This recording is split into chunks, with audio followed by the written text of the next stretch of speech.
Breath down, Newton's Law. Peggy. What do we have here? Well, Cam, they have just dropped the 2025 Heisman Trophy finalists. All right, we have Jeremiah Love from Notre Dame. We have Fernando Mendoza from Indiana. We have Diego Pavia from Vanderbilt and Julian Sayin from Ohio State. Now, this is a class, and it has been questionable. Some people are saying it might not be the strongest class, but the question of Newton's Law, Cam, what has been the weakest class as a Heisman finalist overall in the history of the Heisman? You know what's crazy? We put a question poll at 4th and 1, and we asked the community of 4th and 1 to give us the weakest Heisman year. Yeah. And unfortunate that when you start to say the most prestigious collegiate award in the Heisman Trophy, when you have the likes of a Charles Woodson, when you have the likes of a Reggie Bush, when you have the likes of a Matt Leinart, when you have the likes of a Tim Tebow, a Travis Hunter, a Robert Griffin III, a Cam Newton, and Marcus Mariota, a Johnny Manziel. These award winners, the Jameis Winstons, these award winners had competition. And when you ask that question, it was like, this year is kind of a head scratcher because nobody has literally took the college football world by storm. Like last year, we had Travis Hunter. Oh, yeah, that was unanimous. It's like, we know. You see what I'm saying? And the storyline is like, yo, who and what are you going to say in regards to these particular picks? Yeah. And I would have to say, for our fans, the years that they said were the weakest, they went 1990, 2001, 2013, 2020, and 2025 is now one of the weakest classes. So, it was a strong year. And 2012, that was the Johnny Manziel year. That's crazy. Yeah. To say 2012 and 2009, I had just got to Auburn when Mark Ingram had won his Heisman Trophy, and they had won a national championship versus a Colt McCoy-led Texas team. But that year in 2009, it was Mark Ingram, Toby Gerhart from Stanford, and obviously Colt McCoy, who went out in the second play of the game with a bum shoulder or whatever that was. Now, 2012, everybody knew nobody was fooling with Johnny Manziel, the stats that he was putting up, but he wasn't winning, right? Now, Johnny Manziel, that year, Manti Te'o was actually in the national championship versus Alabama. They got mollywopped. Yeah. But Manti Te'o, and behind that story was the infamous Manti Te'o and the ghost girlfriend. Exactly. The ghost girl. Watch out there. What in the world was that? But anywho, you also had Colin Klein from Kansas State. Yeah. Those guys is like, Manti Te'o's solid. He had a solid, Now, the strongest year.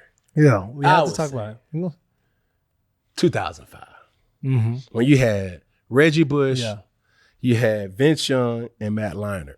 Coming off of a win. But this is what made the celebratory height even more. Because Vince Young, statistically, was supposed to win. Reggie Bush arguably was the most explosive and dynamic player that college football has ever seen, in my opinion. Some would say, Barry Sanders, you got Ricky Rudd. Man, listen, from what my eyes have seen, everybody who was a millennial football player knew what Reggie Bush was. This was way before, and I give so much respect to Tavon Austin. And bruh, it wouldn't be no Tavon if it wasn't no Reggie. I'll tell you that. You see what I'm saying? So Reggie Bush and Matt Leinart was on the same team that went against Vince Young and the Texas Longhorns for the national championship, and by far the greatest national championship that I've ever seen, witnessed, and experienced. It was where I fell in love with college football. Yeah, that was a great game. I was in the 10th grade, bro, and I was just glued to the, like, oh my goodness. They were down, they came back, and the last play of the game, 4th and 5. And you know what's so crazy about that? There's so many stories, but the first story that I would share was one of my most impactful teammates that was an unsung hero was on that USC team, and Ryan Khalil. He was the starting center. And we would have stories and share stories about like what that game was. And it was just such a roller coaster. And they had so many different personalities on that USC team. But the dopest part about that Heisman run was the unsung loyalty, because Reggie Bush ended up getting his Heisman Trophy taken away. Mm-hmm. And there's a story that had the Heisman committee reached out to Vince Young and asked him would he want to take the Heisman in place of Reggie Bush.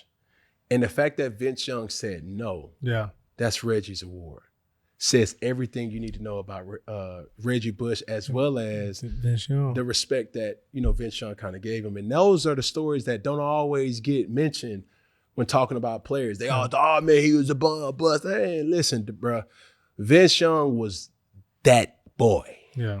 And it says something to even USC's offense. For your quarterback and your running back to be in there, and they both dominant. Bro. Dwayne Jarrett, you had Lindell White. Bro, they had so many impact players offensively, bro. And Texas wasn't shabby either. No, they wasn't. They had a young Jamal Charles. They had a lineman Swede. They had oh my goodness, bro. How do I know that, bro? That was the peak of NCAA. Bro, your Bush, when Bush hit that cover though, it was crazy. Dang, bro, like, man, so big ups to the Heisman finalists. Me being a Heisman Trophy, I do get a selection. I do not know who I'm selecting. It will remain anonymous. Mm-hmm. And yeah, we'll just have to see. You plan to be there this year? No. You know if you're seeing me, you're seeing a ghost. I got things I got to do. I'll be at the Bless the Babies Bowl, man. With the chillin', giving back to my community. Yeah. You dig what I'm saying?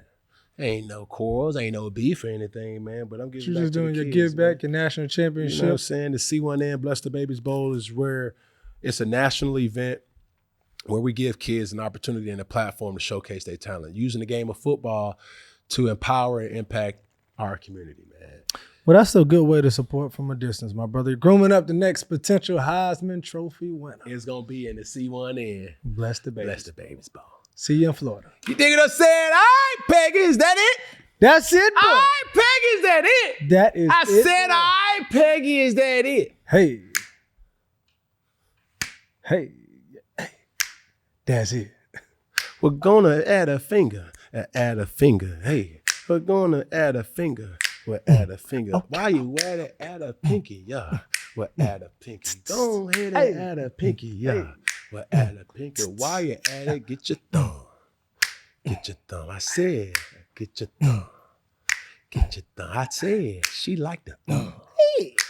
The thumb. Hey, you get your thumb. Hey. All together, one love. You dig? And it's a wrap.